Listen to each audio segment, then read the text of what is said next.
dipersembahkan oleh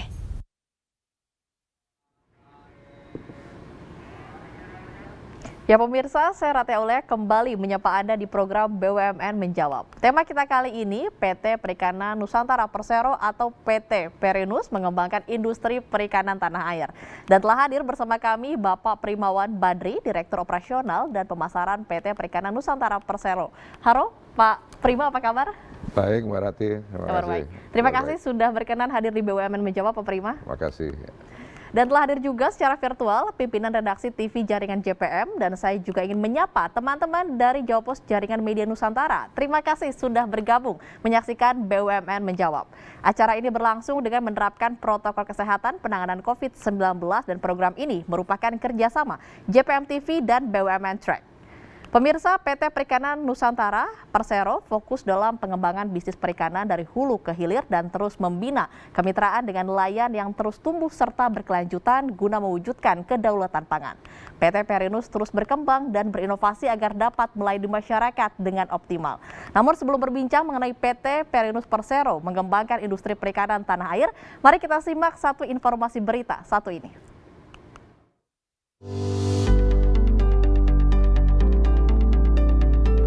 Indonesia memperkuat swasembada sektor perikanan. Tahun ini PT Perikanan Nusantara atau Perinus merger dengan Perusahaan Umum Perikanan Indonesia atau Perum Perindo. Ini merupakan inovasi dan transformasi dari konsep baru BUMN. Selain itu menjadi kekuatan di bidang sektor perikanan. Perindo memiliki keunggulan di bidang pengelolaan pelabuhan perikanan dan budidaya. Sementara Perinus telah dikenal di bidang perikanan tangkap. Bergabungnya dua BUMN ini diharapkan bisa menguasai bisnis perikanan dari hulu ke hilir. Mulai dari bisnis kepelabuhan, penangkapan dan perdagangan ikan, budidaya hingga wisata perikanan.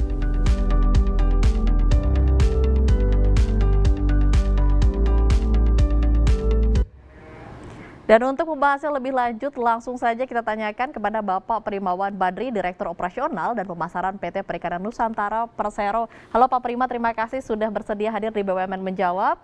Kabar baik Pak? Kabar baik, Alhamdulillah. Terima kasih Mbak Rati. Pak Prima, di awal perbincangan boleh diceritakan kepada saya dan juga pemirsa sebenarnya apa yang menjadi fokus utama kehadiran PT Perinus di Indonesia ini? Oke. Ya, jadi saya bicara sedikit sejarahnya ya. Boleh. Jadi kalau kita bicara perusahaan perikanan di Indonesia itu udah yang di negara ya, itu udah mulai dari tahun 1934 dari zaman Belanda. Nah, tapi Perinus sendiri itu secara resmi itu adalah penggabungan dari 4 perusahaan yang di-merge itu dan digabung lewat PP nomor 21 tahun 98 menjadi satu perusahaan perikanan yang namanya PT Perikanan Nusantara Persero ya. Nah, jadi kalau kita bicara kenapa Perinus ini ada ya, nah itu karena memang itu tadi tujuannya supaya gimana Perinus ini bisa berperan sebagai agen ya, agen pembangunan ya, juga pemberdayaan dari teman-teman nelayan ya, dan sehingga pada akhirnya juga bisa menyumbang untuk perekonomian negara ya. Devisa negara baik melalui ekspor dan sebagainya. Nah, Perinus sendiri ya visinya itu sendiri untuk menjadi satu perusahaan perikanan yang unggul ya, yang world class ya, yang yang bisa berperan untuk kedaulatan pangan ya. Dan itu misinya ya tentunya gimana kita bisa tumbuh menjadi satu perusahaan yang berkesinambungan ya. Kemudian dari segi ketersediaan dan keterjangkauan ikan ya, kita bisa berperan memberikan kontribusi untuk masyarakat Indonesia, dan tentunya yang nggak kalah penting adalah gimana kita bisa saling memberdayakan ya, bisa berperan untuk meningkatkan tingkat kehidupan dari mitra strategis kita, yang nggak lain adalah nelayan. Nah, jadi itu adalah ya itu tadi tujuan visi misi kenapa itu Perinus itu didirikan. Kemudian apa yang menjadi ruang lingkup dari kegiatan usaha PT Perinus sendiri, Pak? Nah, Perinus ini ya kita dianugerahi fasilitas ya. Kita punya fasilitas yang lengkap, jadi kita bisa berperan itu dari hulu sampai ke hilir. Kita punya ada 10 cabang tambah 1 unit ya, dan kita punya fasilitas-fasilitas yang memang dibutuhkan dari mulai proses penangkapan, kita punya kapal ya, kita punya kapal tangkap, kita punya kapal tampung, itu ada sekitar 28 kapal ya. Kemudian kita punya cold storage di seluruh Indonesia, di seluruh cabang kita yang tersebar tadi, kebanyakan di Indonesia Timur. Kita punya sekitar kapasitas hampir 4.000-an ton lah kira-kira ya untuk cold storage kita, dan di dalamnya juga ada unit pengolahan ikan ya. Ya, kemudian ada pabrik es ya, dan ada juga fasilitas docking. Jadi baik untuk kapal kita sendiri maupun kapal-kapal mitra nelayan. Nah, jadi fasilitas-fasilitas itulah yang menunjang bisnis kita, sekaligus juga bisa mendapatkan pendapatan di situ. Dan jadi bisnis kita dari mulai fasilitas itu sampai ke bisnis utama kita adalah itu penangkapan ikan ya, pemrosesan ya, dan sampai ke perdagangan ikannya. Nah, sedangkan yang itu tadi yang fasilitas kayak pabrik es, kemudian UPI ya, kemudian ada docking, yaitu bersifat lebih ke arah supporting bisnis ya. Tapi bisnis core kita adalah yaitu tadi penangkapan, pemrosesan, dan perdagangan ikan. Berarti bisa dikatakan bahwa PT Perunus ini core bisnisnya dari hulu ke hilir di sektor perikanan, begitu ya? Betul sekali. Oke, kemudian sejak berdiri sudah puluhan tahun, tadi disebutkan dari zaman Belanda sendiri, sebenarnya perkembangan bisnisnya sampai saat ini seperti apa, Pak? Sudah seperti apa PT Perunus hari ini? Jadi ya kalau kita bilang ya, alhamdulillah ya Perunus terus berkembang. Walaupun sempat dalam kondisi yang sulit ya, terutama karena ada pandemi dan sebagainya. Tapi dengan segala keterbatasan dan situasi eksternal tersebut, kita ya syukur kita bisa mencatatkan growth ya di tahun 2021 ini sekitar 30% dibandingkan dengan tahun lalu growth-nya. Jadi artinya kita masih tetap bertumbuh dalam kondisi yang pasar yang sulit saat ini. Dan kita juga sudah melakukan ya secara internal ya secara kontinu kita coba transformasi dari segi proses bisnisnya, dari segi organisasi, dari segi SDM-nya, sehingga kedepannya kita bisa lebih kompetitif dan kita bisa lebih punya peran dalam pembangunan perikanan di Indonesia. Oke, baik. Penggabungan BUMN terus dilakukan agar bisa saling bersinergi dalam mendukung ekosistem pangan nasional, begitu juga dengan BUMN Pangan Satu ini. Apa saja manfaat dan dampak dari penggabungan ini? Usai jeda di BUMN menjawab. Didukung oleh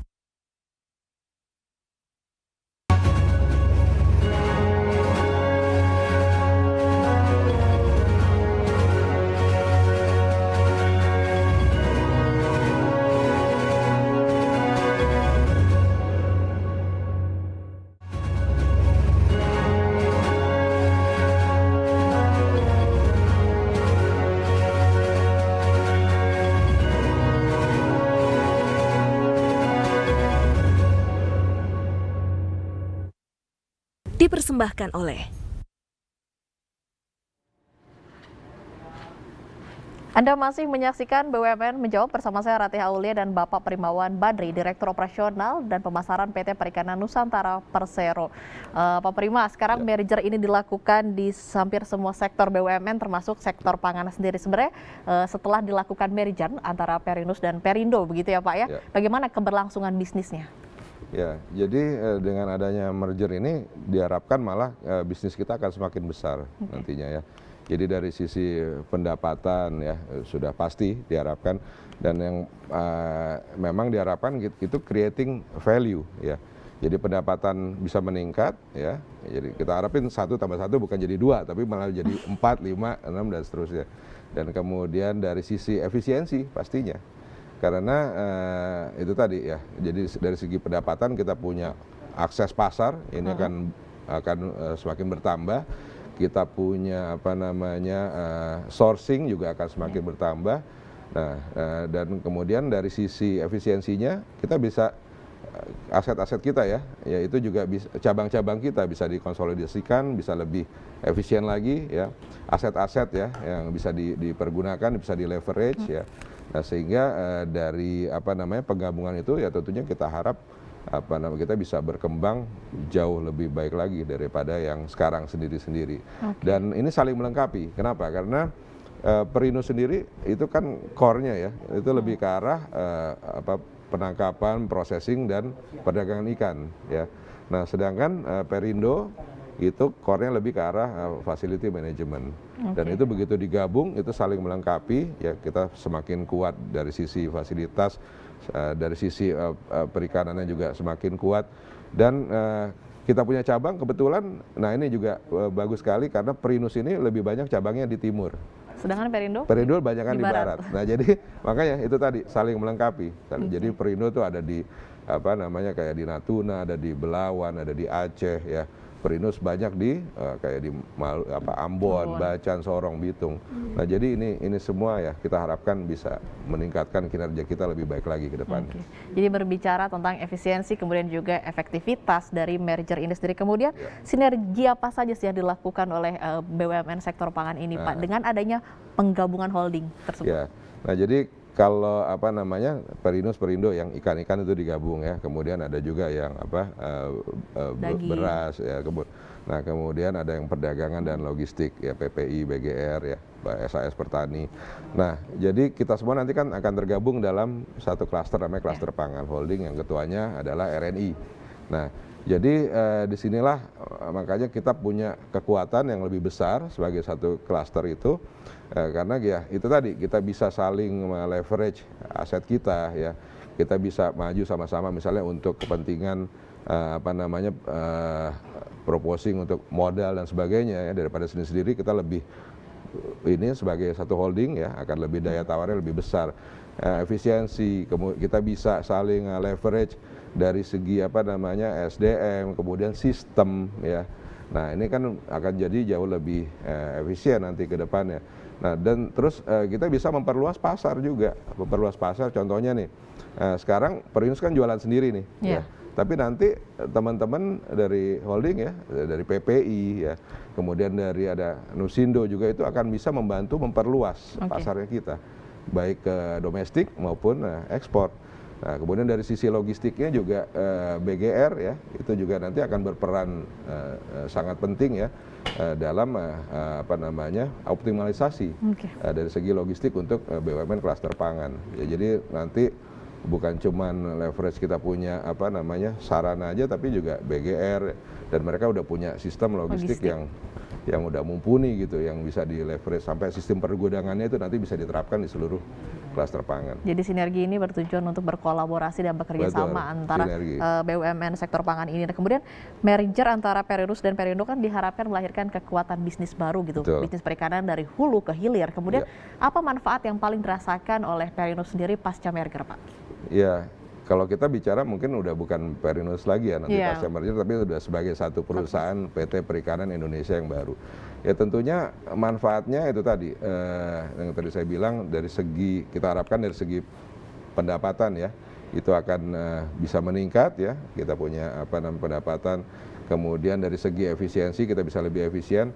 Nah dan tentunya juga manfaatnya nanti kembali lagi ke karyawan ya. Dengan penggabungan ini kita punya bisnis bisa lebih besar, opportunity juga untuk mereka lebih besar juga, dan mereka bisa lebih berperan, bahkan setelah digabung kemudian nanti gabung lagi dalam klaster pangan, mereka juga punya kesempatan yang lebih baik lagi ya sebagai karyawan ya, untuk bisa cross talent dan sebagainya. Nah dari segi manfaat dari segi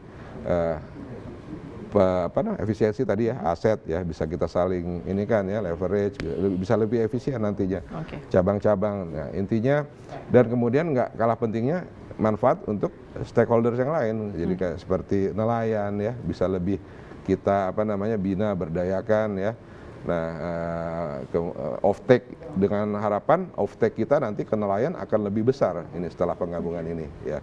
Ya, dan kita bisa lebih banyak berperan untuk membantu pembinaan mereka ya.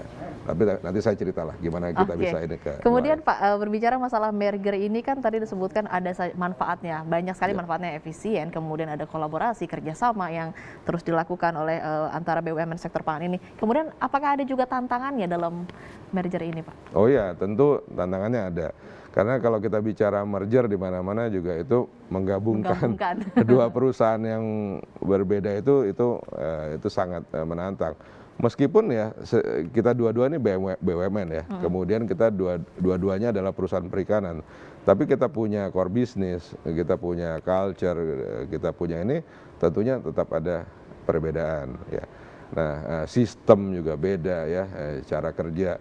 Nah, itulah yang mungkin menurut saya sih tantangan yang pertama itu memang bukan dari luar, tapi lebih ke arah dari dalam internal kita sendiri. Gimana kita bisa dengan mulus ya menjalankan transisi setelah penggabungan ini ya, sebagai bisa beroperasi sebagai satu perusahaan baru ya, yang diharapkan memang bisa mencapai achievement yang lebih besar.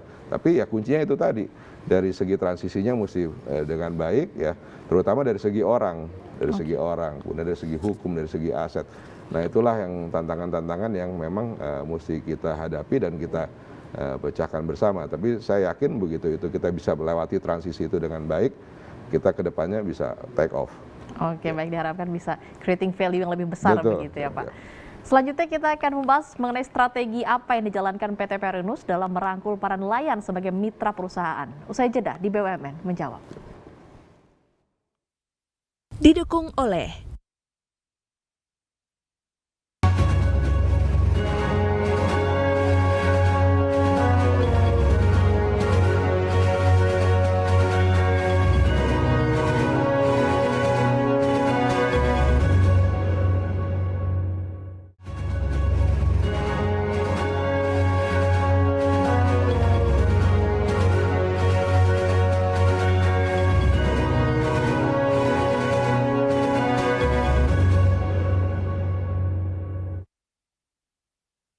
dipersembahkan oleh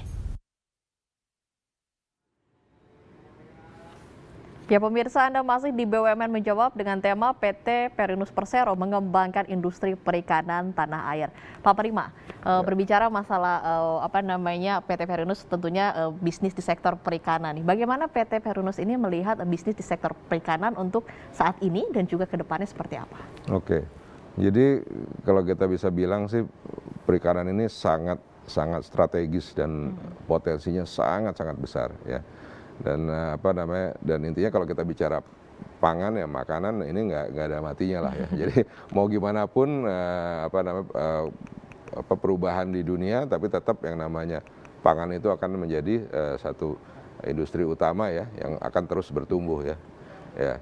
Dan kita lihat perikanan di Indonesia ini masih sangat besar potensinya, dan ini kalau kita lihat memang masih belum optimal aja. Nah, terutama dari sudut pandang kita dari sisi Perinus ya, dan Perindo nanti setelah digabung, kita dari misalnya contohnya nih, dari produksi berdasarkan data KKP ya, itu 2020 itu 7,6 juta ton ya. Nah, itu sendiri mungkin perannya BUMN di sini masih sangat kecil ya. Itu yang mau kita coba tingkatkan. Dan dari segi ekspor juga itu dari segi ekspor Indonesia memang sebagai negara maritim ya, salah satu yang terbesar dengan wilayah laut yang garis pantai yang juga termasuk yang terpanjang di dunia, itu sayangnya ekspor kita masih mungkin di bawah 5 besar, ranking 8 kalau saya nggak salah sekarang. Dan itu ya sangat disayangkan, padahal kita punya potensi yang segini besarnya ya. Ya mudah-mudahan ini bisa lebih dimaksimalkan ke depannya. Ke depannya diharapkan bisa lebih dioptimalkan begitu ya Pak. Kemudian berbicara tentang bisnis perikanan Indonesia, tentu Perinus begitu ya Pak ya. Kemudian capaian apa saja yang saat ini sudah didapatkan oleh PT Perinus sendiri Pak?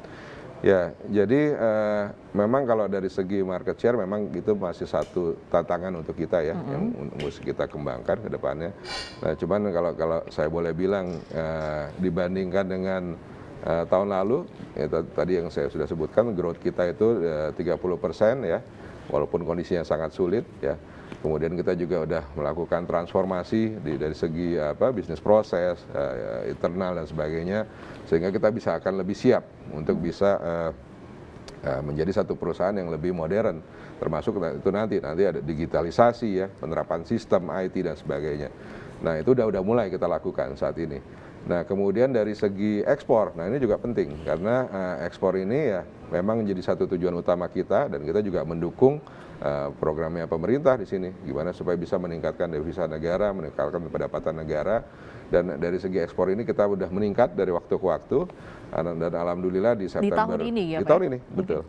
Dan negara tujuan kita juga ada bertambah. Tadinya mungkin kita lebih banyak ke Asia ya, ke Jepang ya, kemudian ke Cina, ke Taiwan ya. Nah sekarang kita udah merambah pasar Amerika. Nah terakhir itu kita ekspor gurita ya, itu di bulan September, Oktober, ini masih continue sih. Itu ke US ya, itu pertama kali. Kemudian kita juga barusan ekspor black marlin ke Philippines yang sebelumnya kita juga belum pernah. Nah jadi kita nanti akan terus memperluas pasar ekspor kita. Dan ini kita baru mulai, jadi mudah-mudahan baru tahun mulai depan dan semoga sustain, continue terus begitu ya Pak ya. Kemudian strategi apa sebenarnya yang diterapkan oleh perusahaan untuk meningkatkan mutu dan juga penetrasi jaringan bisnis di sektor perikanan? Nah jadi kalau kita bicara soal mutu itu nggak terlepas dari ya standarisasi lah, artinya kita punya quality control ya, quality assurance itu memang harus dipastikan memenuhi standar mutu yang disyaratkan. Untuk kita bisa bersaing gitu kan, terutama untuk ke pasar ekspor. Nah, makanya kita punya ada 13 fasilitas kita udah dilengkapi dengan sertifikasi HACCP ya, itu untuk bisa kita ekspor. Nah, dan kita akan terus tingkatkan grade-nya ya, ratingnya. Misalnya sekarang dari B, ini kita mesti jadi A. Kenapa? Supaya kita bisa menjangkau pasar yang lebih luas lagi. Contohnya kayak pasar Eropa. Nah itu mereka butuh memiliki standar yang berbeda begitu ya Pak? Standar yang beda, lebih tinggi daripada pasar Amerika maupun pasar Asia. Nah itu mesti HACCP A gitu misalnya kan. Jadi sehingga kita mesti tingkatin satu memang kesiapan SDM kita. Kemudian kedua fasilitas sarana dan prasarana itu mesti memenuhi syarat untuk bisa dapat sertifikat seperti itu ya. Dan tentunya kontrol mutu yang terus-menerus kita mesti monitor terus ya. Dan ini kita juga bekerja sama dengan KKP ya, Kementerian Teknis kita untuk pelatihan ya, untuk peningkatan kompetensinya ya, sampai sampai ke mungkin malah dibantu dari segi peralatan dan sebagainya. Jadi itu kalau dari segi mutu yang kita coba lakukan secara kontinu. Nah, kemudian yang kedua apa tadi pertanyaan? Jaringan bisnis. Jaringan bisnis. Nah, jaringan bisnis kita ini kan punya pasar ada domestik, ada ekspor. Nah, kalau kita bicara domestik ini masih tetap lebih dominan, Mbak Rati. Jadi kalau kita bisa bilang saat ini mungkin domestiknya sekitar 90%. Ya. Dan itu masih growing, masih banyak yang belum kita tap pasar domestik ini. Nah, gimana cara kita mengembangkan pasar domestik? Ya memang jaringan penjualannya memang mesti ditingkatkan. Artinya network kita mesti diperluas. Ya satu, kita memang mesti acquire ya, akuisisi customer baru ya. Nah, memang kita lebih banyak customer kita itu perusahaan pengolahan ya pada saat ini. Nah, tapi kita nanti mesti perluas pasar kita lebih ke arah mungkin ke retail ya, langsung ke end user kan sekarang kita banyakkan B2B. B2B kita perluas ke B2C, ke retail ya. Dan go to marketnya kita juga memang mesti diperluas juga ya. Mungkin sekarang kita lebih banyak direct selling gitu, tapi kan nanti kita mesti manfaatin teknologi, kita mesti masuk ke e-commerce ya, kita mesti masuk ke ya. Dan pasar retail kita juga gandeng asosiasi-asosiasi misalnya seperti Asparindo ya, untuk asosiasi pasar Indonesia, kemudian asosiasi retail Aprindo kita juga gandeng ini untuk memperluas pasar kita di domestik sampai ke koperasi, sampai ke organisasi perkumpulan pemindang. Nah jadi apapun itu ya dari segi pasar domestik kita coba perluas jangkauan pasar kita. Nah dari segi pasar ekspornya kita juga coba perluas network kita, yaitu tadi kerjasama dengan KDEI, ITPC ya, kemudian dengan kedutaan-kedutaan malah ya untuk bisa mempromosikan sampai kita ikut ke pameran-pameran. Dan kita punya cita-cita juga mau bikin trading house misalnya kayak di Jepang supaya kita bisa menjangkau pasar ekspor. Tadi disebutkan strategi mutu, kemudian juga strategi perluasan jaringan. Kemudian bagaimana strategi dari PT Peruno sendiri untuk menarik nelayan sebagai mitra perusahaan seperti apa? Nah, jadi nelayan ini kan memang partner kita yang sangat strategis ya. Jadi kita mesti merangkul mereka, memberdayakan mereka, kita bisa istilahnya ya memberikan benefit, manfaat untuk mereka ya, sehingga mereka juga mau memberikan atau kita bisa off take semaksimal mungkin dari mereka. Nah jadi sekarang mungkin ada sekitar 3.000-an nelayan ya, langsung dan nggak langsung yang udah kita bina ya, jadi partnernya kita. Dan kita coba untuk membantu mereka ya, kita coba berikan support satu dari segi misalnya kebutuhan melaut ya natura, BBM ya sebagainya. Kemudian mereka juga bisa utilisasi fasilitas kita kayak dockingnya kita, mereka bisa merapat di situ, mereka bisa melakukan perbaikan dan sebagainya. Dan kemudian kita support mereka dari sisi kebutuhan ini yang vital nih untuk ikan, yaitu es. Nah kan kita punya pabrik es nih di cabang-cabang kita, nah ini es ini yang kita gunakan untuk selain kebutuhan kita sendiri, kita juga mensupport partner nelayan. Nah sampai ke permodalan, kita juga bisa bantu melingkan mereka dengan ini tadi dari sisi permodalan. Kita contohnya juga ada, kita punya fasilitas yang namanya SRG, resi gudang, udah disertifikasi kita di 10 cabang kita ya, itu udah certified sebagai pengelola resi gudang. Nah jadi nanti mitra nelayan itu bisa menitipkan ikannya di situ untuk bisa mendapatkan permodalan dengan bunga yang rendah. Nah, jadi itu hal-hal yang kita bisa. Baik, nanti kita akan lanjut berdiskusi. Pak Prima, PT Perinus Persero terus melebarkan sayap bisnisnya terbaru menembus pasar ekspor gurita ke Amerika Serikat. Apa saja strateginya? Usai jeda di BUMN menjawab. Didukung oleh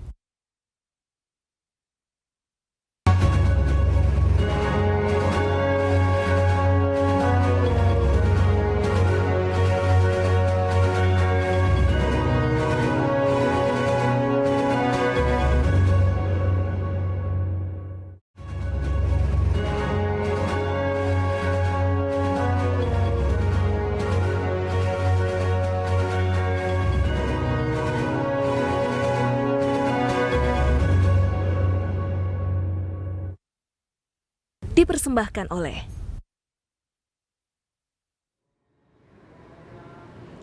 Ya, Anda masih menyaksikan BUMN Menjawab, masih bersama Bapak Primawan Badri, Direktur Operasional dan Pemasaran PT Perikanan Nusantara Persero.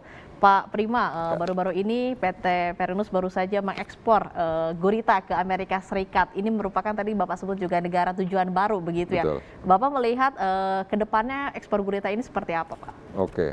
Nah, jadi alhamdulillah ya September kemarin kita perdana ke US itu sekitar 3 kontainer ya. Dan ke depan kita sebelumnya memang kita udah ekspor gurita, Mbak Rati, tapi terbatas pasarnya baru ke Jepang aja. Nah, dan sekarang kita coba merambah pasar yang lebih luas lagi karena mereka punya kebutuhan yang beda kebetulan ya, dan inilah yang kita lihat sebagai peluang gitu kan. Nah, ke depannya ini demand ini masih sangat tinggi untuk gurita ya. Yang dari Jepang pun aja kita masih belum bisa fulfill sepenuhnya ya. Nah, apalagi yang dari Amerika. Jadi kita lihat prospeknya masih sangat bagus. Nah, ini yang kita akan coba tingkatkan dari waktu ke waktu ya. Mudah-mudahan ini bisa terus bertumbuh ke depannya.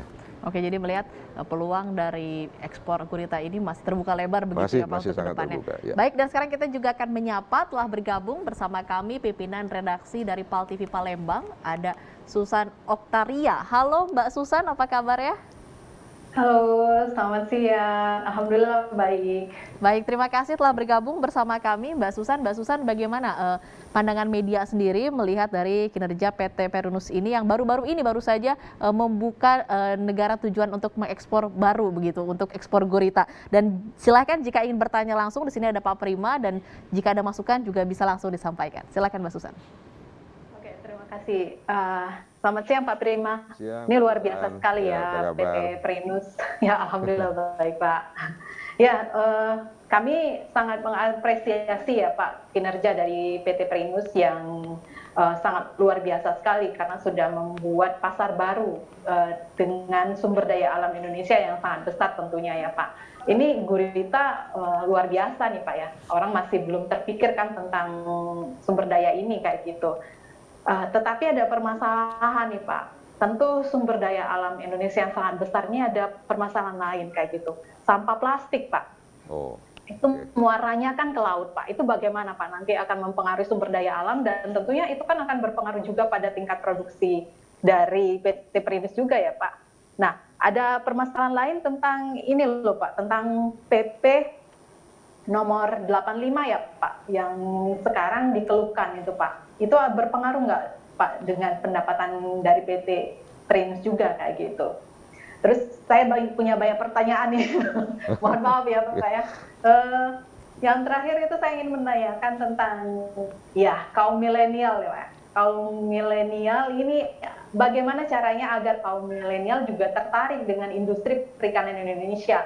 Eh, karena kan kaum milenial sekarang itu lebih cenderung pengennya mereka kalau berbisnis yang mudah kayak itu, berusaha yang mudah kayak gitu Pak. Karena industri perikanan bagi mereka itu tidak mengasihkan. Itu bagaimana nanti PT Primus melihat prospek, karena kan kalau milenial di Indonesia itu sangat besar sekali Pak jumlahnya kayak gitu, dan itu akan menjadi masa depan Indonesia Pak. Itu aja dari saya Pak, terima kasih. Oke, baik, terima kasih Mbak Susan. Pak Prima, boleh langsung dijawab aja yang pertama mengenai soal sampah, apakah akan berpengaruh terkait dengan produktivitas PT Perinus sendiri?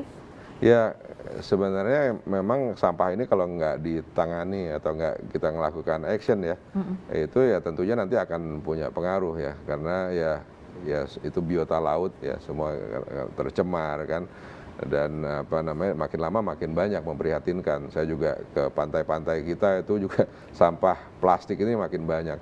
Nah ini memang perlu kesadaran dan upaya dari semua pihak supaya apa namanya kita sama-sama lah jaga laut kita ini ya supaya bersih. Kita dengan kesadaran mengurangi penggunaan apalagi buang sampah sembarangan di laut ya, karena ya itu tadi dampaknya pasti akan bukan Perinus saja tapi semua pelaku perikanan, nelayan kan kasihan ya, jadi mereka jadi bisa terpengaruh dari segi pendapatannya ya karena ini, dan juga pariwisata pun juga akan terpengaruh. Jadi ini satu hal yang memang harus dipikirkan bersama ya. Di sini kita harapkan ya pemerintah bareng-bareng juga sama seluruh rakyat untuk bisa lebih mengatasi hal ini begitu. Oke, kemudian yang kedua terkait PP nomor 85 ya Mbak Susan? Itu yang mengenai apa? Sorry, saya lupa banyak PP. Mengenai apa Mbak Susan?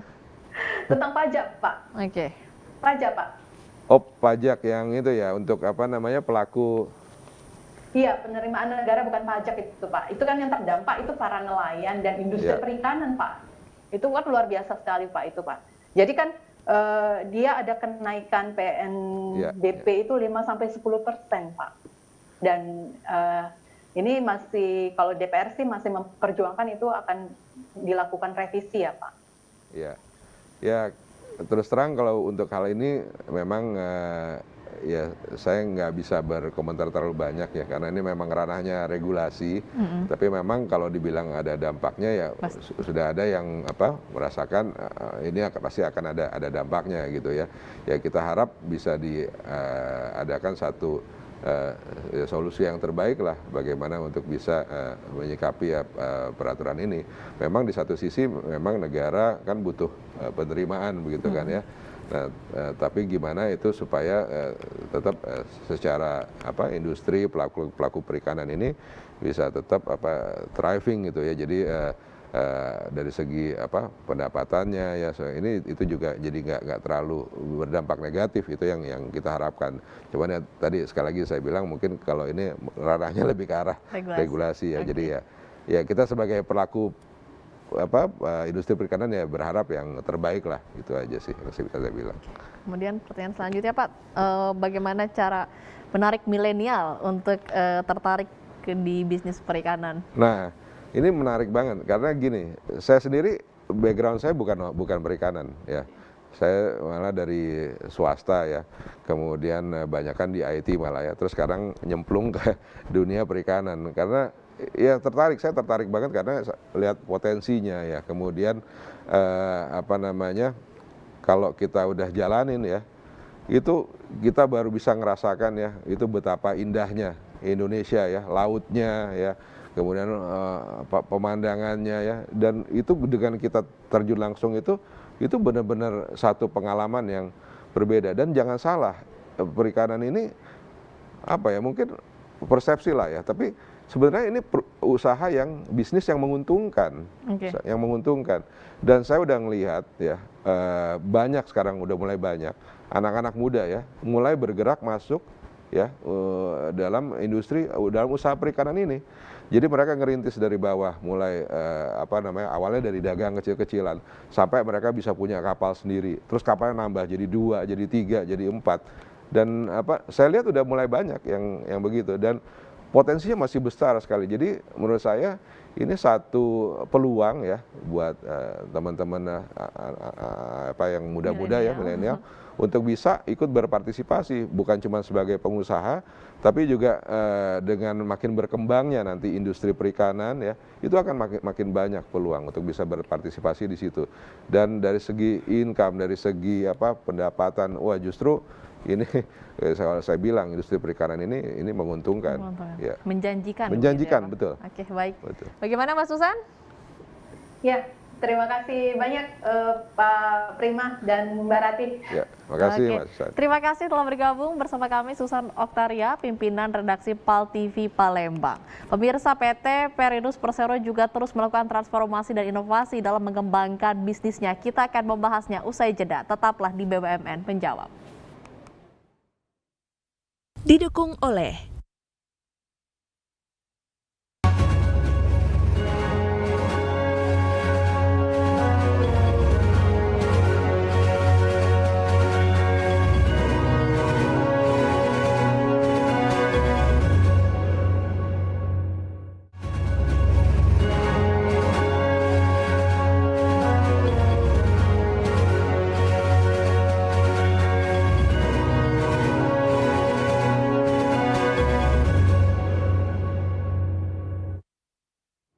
dipersembahkan oleh Ya pemirsa, terima kasih tetap di BUMN Menjawab. Masih bersama saya Ratih Aulia dan Bapak Primawan Badri, Direktur Operasional dan Pemasaran PT Perikanan Nusantara Persero.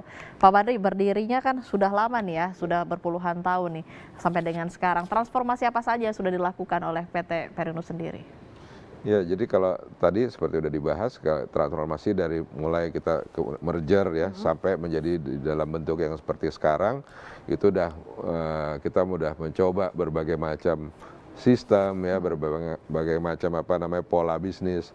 Nah, ini yang masih terus kita coba cari, kita kembangkan sampai menjadi satu proses bisnis yang optimal gitu. Sampai saat ini pun kita juga baru melakukan transformasi dari segi proses bisnis kita di Perinus ini ya. Jadi gimana pembagian atau KPI, pembagian tugas yang jelas dari sisi value chain-nya, dari mulai sourcing-nya sampai ke processing, sampai ke penjualan. Nah, ini yang kita coba re-engineer, kita coba lihat lagi prosesnya. Itu apakah udah optimal atau belum. Nah, itu kemarin makanya kita lakukan transformasi pada Juli kemarin ya, dan hasilnya ya alhamdulillah udah mulai kelihatan ya, walaupun tetap mesti ada adaptasi. Dan yang penting juga dari sisi orangnya, memang orangnya mesti siap, kompetensinya ya, kemudian ya itu tadi pembinaan dari segi integritasnya ya. Dan yang penting juga adalah gimana kita bisa punya sistem untuk bisa melakukan efisiensi, memonitoring ya segala macam kegiatan ya, dan itu sudah mulai kita terapkan sistem ini. Jadi memang tadinya semuanya itu lebih ke arah sifatnya secara manual ya, tapi kita coba switch ini lebih ke arah otomatisasi ya, digitalisasi ya. Kita mulai menggunakan sistem dalam pelaporan ya, monitoring sebagainya.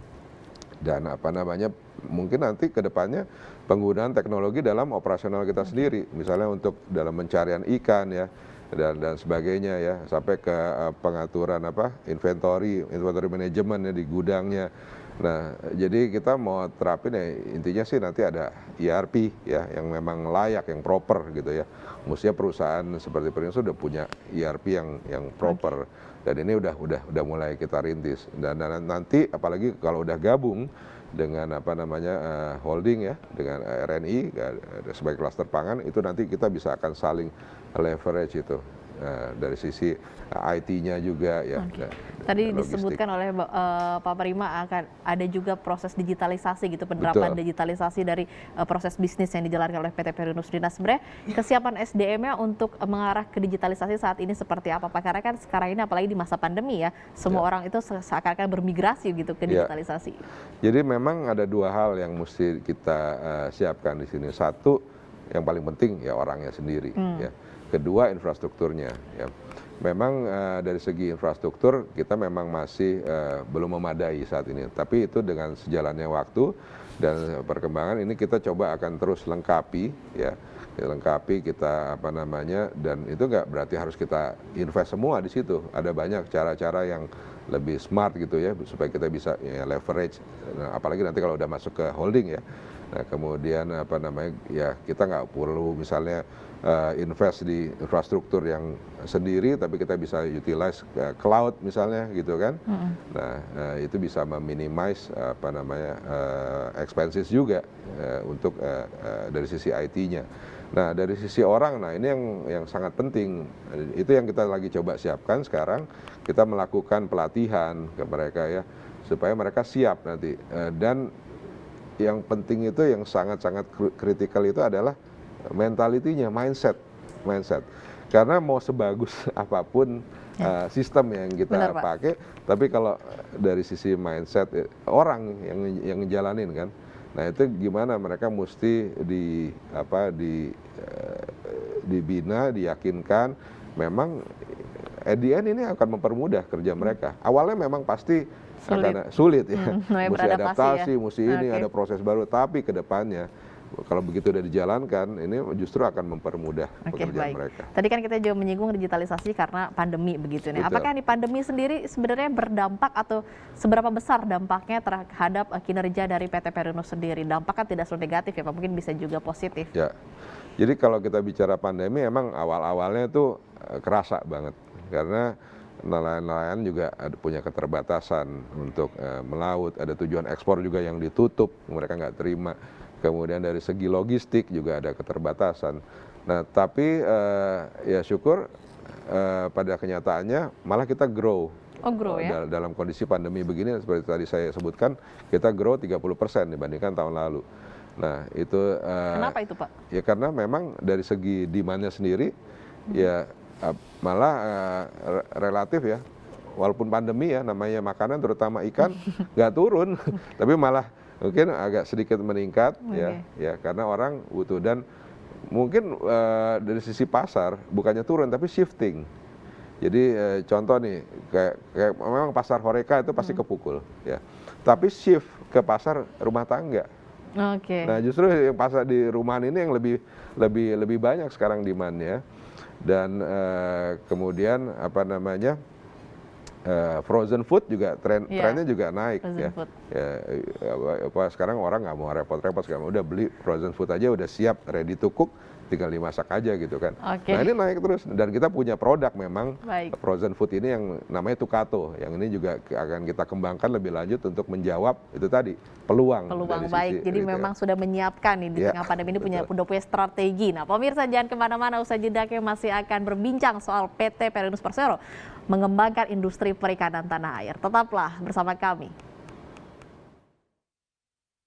Didukung oleh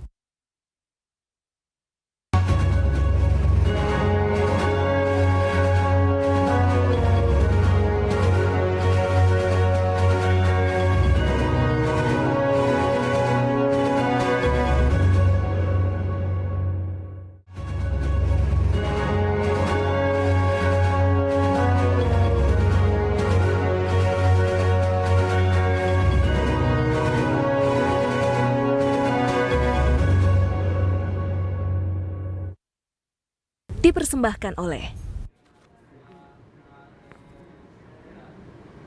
Ya pemirsa, kita di segmen terakhir dari BUMN Menjawab dengan tema PT Perinus Persero mengembangkan industri perikanan tanah air, dan masih bersama Bapak Primawan Badri, Direktur Operasional dan Pemasaran PT Perikanan Nusantara Persero. Pak Prima, pastikan setiap perusahaan apalagi BUMN memiliki program sosial begitu ya Pak. Ya. Untuk Perinus sendiri seperti apa program sosial yang dimilikinya? Apakah memang berdampak langsung kepada nelayan atau seperti apa? Ya, jadi memang kita ada setiap tahun pasti ada program sosial, kegiatan sosial yang kita lakukan.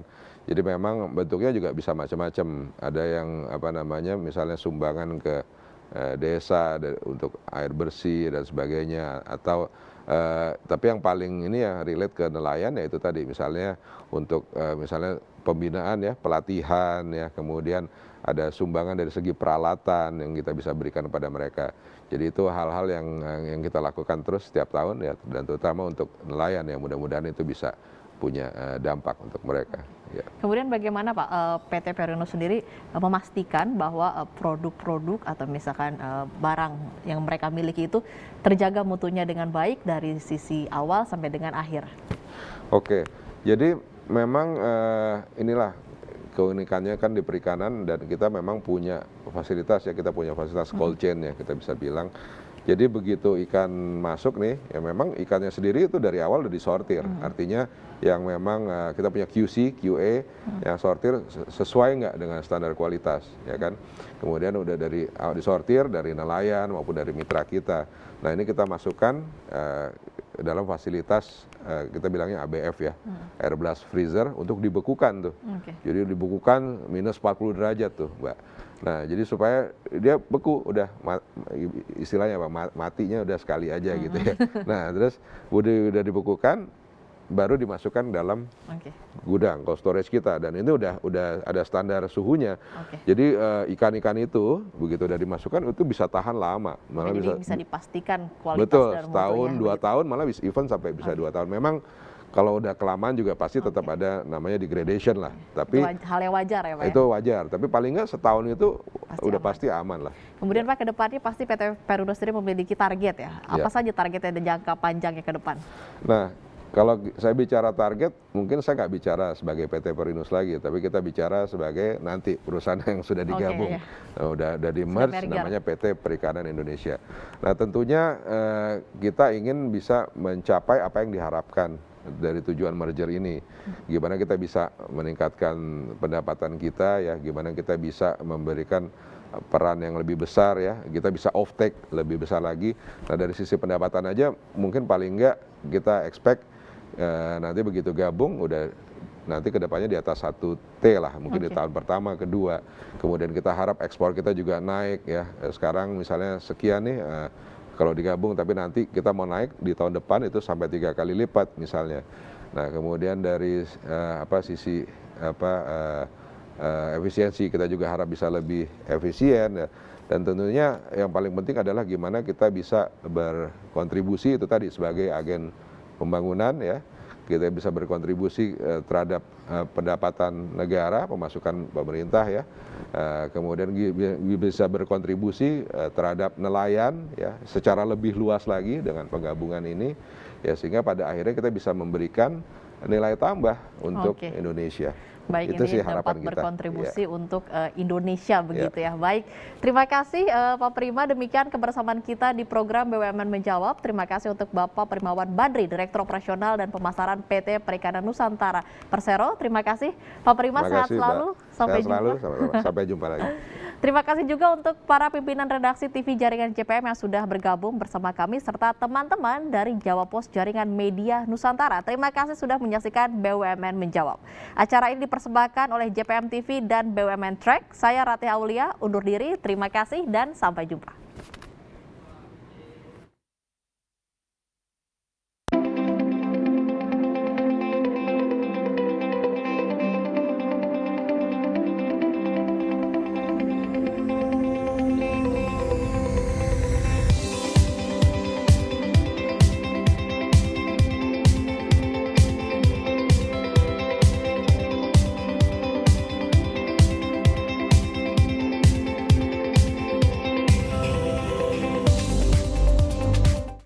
Didukung oleh